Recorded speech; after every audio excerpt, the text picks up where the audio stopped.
ती सभा घेऊन नये असं पोलिसांचं म्हणणं होतं. मात्र भागवत कराड यांच्या आग्रहाखातर ती सभा तिथंच पार पडली आहे आणि प्रचाराची सभा असणार आहे. काय भूमिका आहे? कुठे होणार त्यांची सभा? सांस्कृतिक अरे कसं आहे, इतकासा ग्राउंड आहे. अमित शहा सारखा इतका मोठा नेता येत आहे, तिथे तर इम्तियाज जलील गेलं तर ते ग्राउंड फुल होतं. असं काय करतो तुम्ही? अरे देशाचे नंबर 2 चे नेते आहे, तुम्ही मोठा ग्राउंड घ्या ना. उसके इतका ग्राउंड तर इम्तियाज जलील स्वतः भरून टाकेल. तुमच्या इतक्या मोठ्या नेत्याला इतक्या छोट्या ग्राउंड मध्ये तुम्ही हे करणार असेल तर तुम्हालाही काय कुठेतरी भीती वाटतं की ते ऐकायला लोक येतील का आजच्या परिस्थितीमध्ये? मग घ्या ना, मोठा ग्राउंड का घेत नाही? तुम्हाला निवडणुकीत पराभूत करण्यासाठी आणि भाजपचा उमेदवार निवडून आणण्यासाठी सभा आहे. कोण आहे पहिले निवडणूक? कॅन्डिडेट कोण आहे? मी तर नवीन नवीन होर्डिंग्स बघत आहेत का बाबा माहीच. आता इतके सारे नवीन नवीन दुले तयार होणार है मार्केटमध्ये. तो आइए सब इलेक्शन में है, कोई हारेगा कोई जीतेगा, पहले डिक्लेअर तो करो कि किसके हिस्से में जाने वाली है करके. पार्टी कुणाची असणार आहे कॅन्डिडेट नंतर, आणि तुम्ही पार्टी तर ठरवा की भाजपला मिळणार का. आज पेपरमध्ये बघितलं मी, ते एकनाथ शिंदे साहेबांचे नेते म्हणतात की नाही हमारे पास ही रहने वाली है, दुसरा बोला हमने तैयारी भी शुरू कर दी है. असं असतं का? संभाजीनगर मधून त्या संदर्भातला तुमचा काही विचार बदललाय काय? त्याच्याबद्दल काय? सोमवारी आमची मीटिंग आहे. सोमवारी सॉरी मग हो सोमवारी मीटिंग आहे मुंबईला. तिथे ओवैसी साहेब येणार आहे, मी पण जाणार आहे आणि त्या दिवशी आम्ही ठरवणार आहे की मुंबई की काय औरंगाबाद. कुठे. मुंबई की औरंगाबाद. मागच्या वेळेस वंचित सोबत होतं त्यामुळं ताकद वाढली होती. यावेळेस वंचित सोबत नाही म्हणून तुम्ही लढायचं रद्द करताय. आता वंचित कोणाच्या सोबत आहे तुला माहित नाही. काँग्रेस सोबत बोलत नाही. काँग्रेस तुम्हाला सगळं माहित आहे. म्हणजे तेही चित्र स्पष्ट होऊ द्या ना. तेही चित्र स्पष्ट होऊ द्या.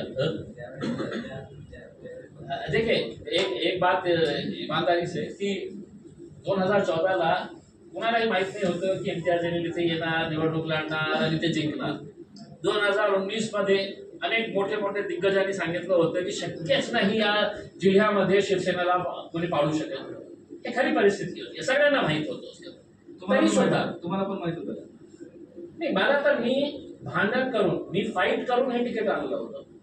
आपल्यालाही माहित असेल त्यावेळी माझ्या पार्टीचे सगळे लोक विरोधात होते की नाही आपण या इथून आपण खासदारकीला निवडून येऊ शकत नाही. आपल्याला माहित असेल लोकसत्ता प्रामाणिकपणे खरं सांगतो असं म्हणाले होते. पण तुम्हाला वाटलं होतं का की मी जर तिकीट मिळालं तर निवडून येऊ शकतो असं वाटलं होतं? नाही, बरं काय आहे की नाही तसाही आमच्यावर आरोप कि भाजपा का मदद करने की होर्डिंग नजर आती है जो इंफ्रास्ट्रक्चर के बारे में है. ये इंफ्रास्ट्रक्चर के बारे में होर्डिंग है जिसके ऊपर ये बताया गया है कि कितने million square feet 1 million square feet Shendra के अंदर प्लॉट्स की बिक्री चालू है. 1 मिलियन स्क्वायर फीट. ये होर्डिंग आपको क्रांति चौक के ऊपर भी मिलेगी. ऐसे बहुत सारे. तो सवाल ये पैदा हुआ कि बहुत सारे लोग जो शेंद्रा के अंदर प्लॉट्स लेना चाह रहे थे तो वो शिकायत कर रहे हैं, वो हमारे पास आ रहे हैं और मुझसे कह रहे हैं कि साहब हमको प्लॉट चाहिए वहाँ पर, और वहाँ पे प्लॉट्स अवेलेबल नहीं है MIDC के. हमने एक मरतबा जाके है तो पूरा शेंद्रा का विजिट किए और वहां जाके देखने के बाद समझ में आया कि मतलब बहुत सारे प्लॉट्स खाली पड़े हुए हैं. वहां पे क्या वजह है कि अलॉटमेंट नहीं किया जा रहा है. तो एक बहुत बड़ा घोटाला सामने आया है. ये कितने करोड़ में जा सकता है ये इसका अंदाजा आप ही लगा सकते हैं. मैं आपको पूरे आंकड़ों के साथ बताऊंगा कि शेंद्रा के अंदर, और ये कब से चला आ रहा है, अगर आप देखेंगे तो शेंद्रा के अंदर 2006 में 110 हेक्टर जमीन, 110 हेक्टर, एकड़ नहीं, 110 हेक्टर जमीन जो है वो शेंद्रा 5 स्टार इंडस्ट्रियल जोन के अंदर अलॉट की गई थी। किसको अलॉट की गई थी? तो अजंता प्रोजेक्ट्स इंडिया को अलॉट की गई थी।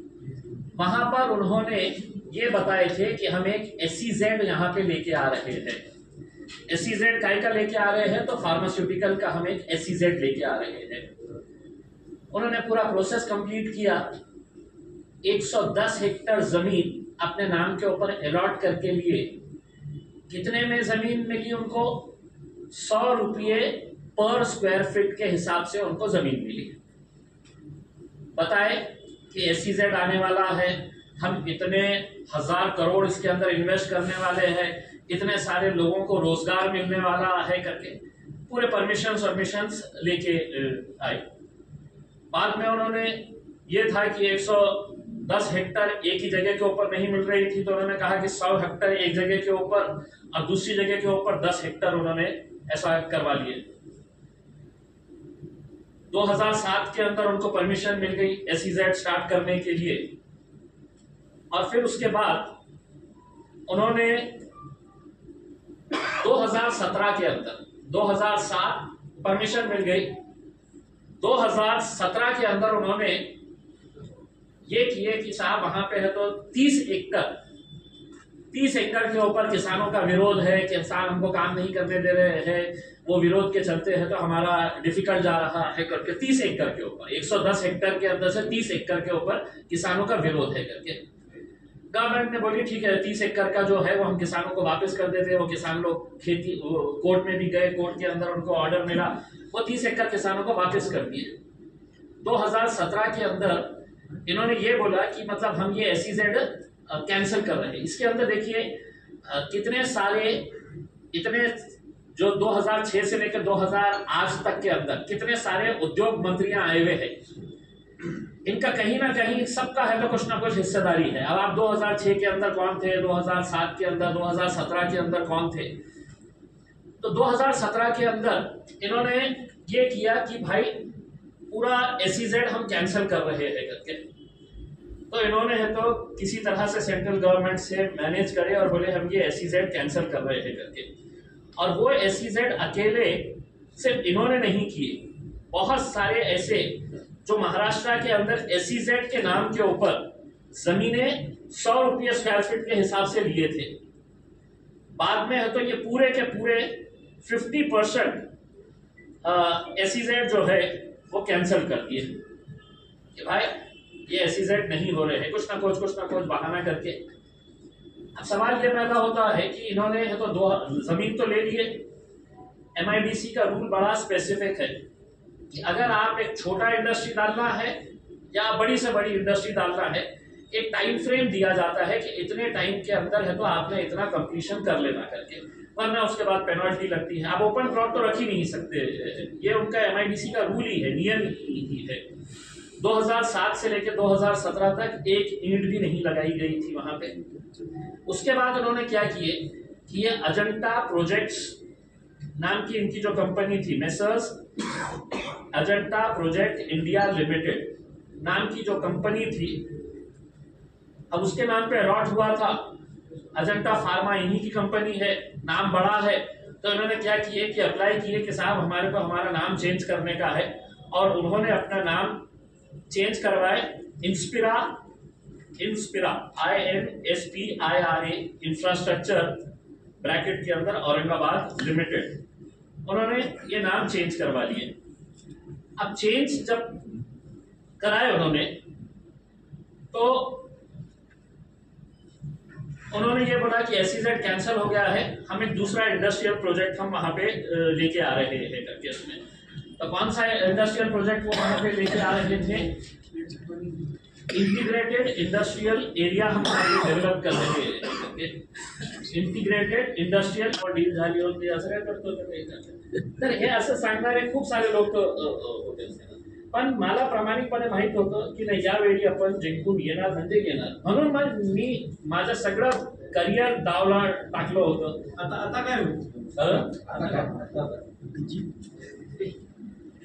त्यावेळेस जसं वाटलं होतं की 100% निवडून येणार, यावेळेस काय वाटतं? 200%। मग तुम्ही मुंबई यावेळी जे आहे ना माझा विश्वास जे होता ना ते 100% होता. यावेळी 200% आहे. मग मुंबईला वाढला. मग मुंबईला कसं चालेल? मुंबईला मला उगीच हवा सोडली नाही मुंबईच्या बाबतीत मी प्रामाणिकपणे माझं एक हे मत व्यक्त केलं होतं की मुंबई सारख्या इतक्या मोठ्या ठिकाणी आज जे परिस्थिती निर्माण झालेली आहे. एका काळात मुंबईमध्ये चांगले मुस्लिम लीडर्स होते जे मुस्लिम इश्यूज घेत होते. आता काय झालेलं आहे की अर्धे मुस्लिम लीडर्स जे आहे ना ते इनडायरेक्टली भाजप सोबत गेले.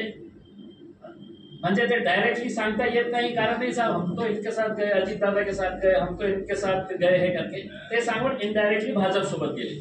आणि अर्धे जे राहिलेले आहे ते उद्धव साहेबकडे गेलेले आहे. मग जेव्हा ते कोणता ते बुलडोझर टाकण्यात आलं होतं मीरा रोडच्या त्यावेळी कोणीही बोलायला तयार नाही होते कारण कुणाला सगळ्यांना माहित होतं की आपण इधर से उद्धव ठाकरे को नाराज नहीं कर सकते, उधर से भाजप वालों को नाराज नहीं कर सकते. तर एक मला असं वाटलं की एक खूप मोठा व्हॅक्युम झालेला आहे मुंबई सारख्या ठिकाणी.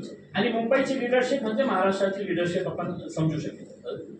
पण तिथे आज जी परिस्थिती आहे मी सांगितलं ओवैसी साहेबांना की साहेब माझ्या प्रामाणिक इच्छा आहे की मला तिथे जाऊन आणि हे मी गॅरंटी नाही सांगू शकेल. ज्या प्रकारे मी औरंगाबादच्या बाबतीत तुम्हाला हे सांगतो की मी 200% निवडून येतात मुंबईच्या बाबतीत मी हे सांगणार नाही होतं.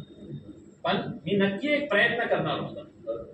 एक कोशिश करके देखना चाह रहे थे हम कि हम वहां पे है तो हम हमारा झंडा गाड़ सकते हैं करके. इम्तियाज भाई कल की मीटिंग में प्रमुखांनी जर परवानगी दिली दोन्ही ठिकाणी लढवण्यासाठी नाही तयार आहात? नाही मी इतकं मोदी सारखं मोठं झालं नाही साहेब.